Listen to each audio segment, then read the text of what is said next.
everyone, I'm Paul from the 5th New York Regiment, and today we're going to be doing a demonstration on how to fold paper cartridges.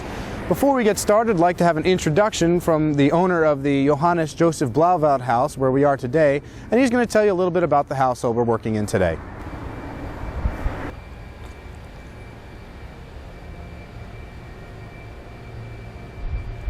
Welcome to the Johannes Joseph Blauvelt house, built in 1755 by Johannes Joseph Blauvelt. The original part of the house is just above the windows, the lower windows. You'll notice there's rubble at the top.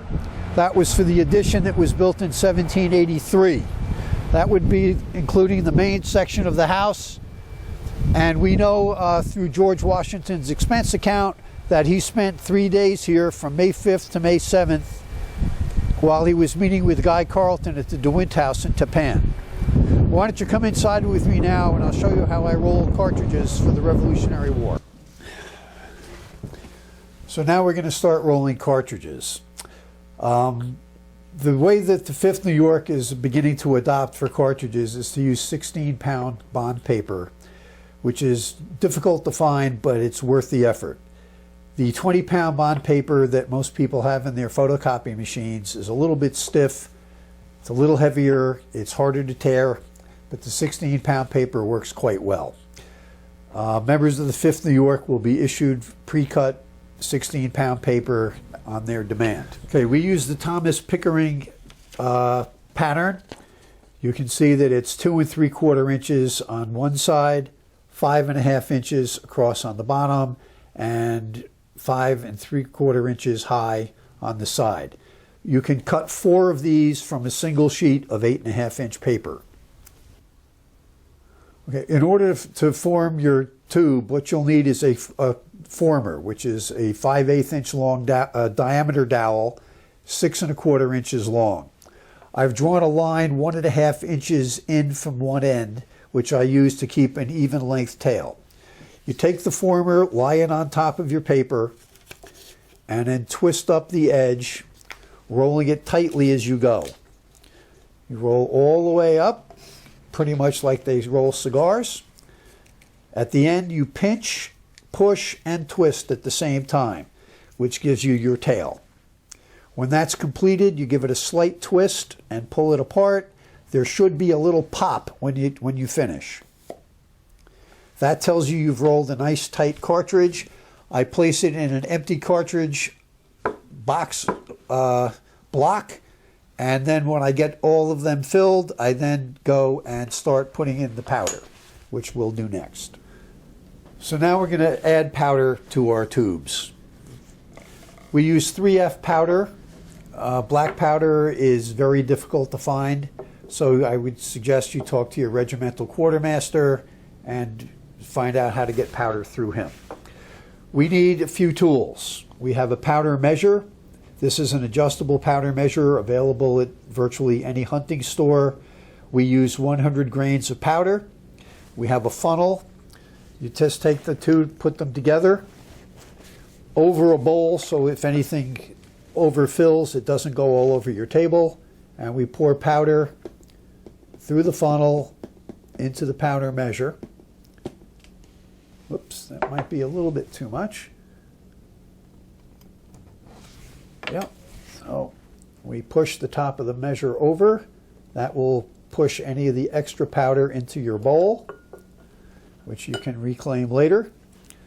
You take your tube, put it on, invert it, allowing all the powder to go through, and then you have one ready. As I said, I like to fill up my entire box at the same time in order, so I'll put this off to the side since we now have a full box, and I'll show you how we actually form the tube. Okay, now we're going to complete our cartridge. We'll take one of our tubes that already has the pre-measured powder in it, and we're going to tap it down to get all the powder to the bottom and push up, folding over flat side. Turn it 90 degrees and do the same thing again on the other side. Then push the tube together, bounce it down again. Now this is the very tricky part. You're going to push in with the tip of your index finger and pull apart with your middle finger and thumb as you go up, making a quarter fold on either side, all the way to the top of the tube. Then hold it right at the top of the powder and press it up so that it's nice and flat on the sides. So here's another view of the same thing we've just done. We're going to squeeze up on the sides, 90 degrees, squeeze up again. Bang it down to make sure all your powder is down. Push in with the tips of your index finger and pull out slightly with your middle finger and thumbs as you go up, folding it into like a giant H or even like an I-beam. So you can see you'll have this shape when you're finished. So now that your sides are folded down, you're going to take 1/4 of an inch approximately at the top, fold it over and crease it with your thumb. Then we're going to fold that tab down to the bottom of the actual cartridge and again squeeze it. Put your thumbnail in the center of the tab, pushing both sides, forming a nice tight V. This V will prevent powder from falling out of your cartridge. If you have to roll extras and carry around with you, this will prevent any of the powder from falling out. Once that's done, you put it into your cartridge box, and as you'll see here, I have 19 cartridges already in the box. If you use the correct size dowel and holes, you'll notice the cartridges don't fall out when you invert the box. One of the problems people have in this hobby is very often their cartridge boxes don't have holes that are matched to the size of your dowel. And you turn the box over and your cartridges go all over the place. That can be dangerous. Members of the public could find your cartridges, and again, they do contain explosive powder. Another way of filling your cartridges is to use a device known as the Burromatic. This is made by one of the members of the 5th New York, and he sells them to anyone who wishes to buy them, or you can make your own. You'll notice it's made with 2 ball valves. It has 1/2 inch black pipe, which uses the nipples to determine how much powder goes in. It has a 3/4 inch stand, 2 little clamps to hold it in place, an empty can on the top with the bottom cut off, and we can use this to very rapidly fill cartridges.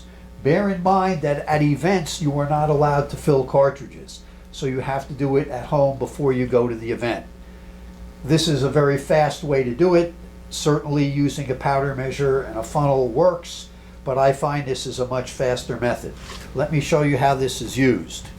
After putting powder in here, you would put your cartridge tube on the bottom, open up the valve, allowing powder to drip down into the measuring section, close that valve, open the bottom valve to fill up your actual tube, close that down, and you now have a perfectly filled tube with 100 grains of powder, which you then place in your block and continue until you've filled all of your tubes. On behalf of the 5th New York Regiment, my sergeant and I would like to thank you for viewing our instructional video today. We hope it helped you.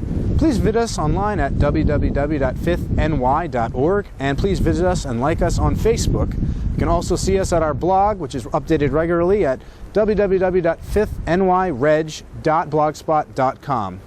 Thank you and have a great day. Shoulder. Forward march.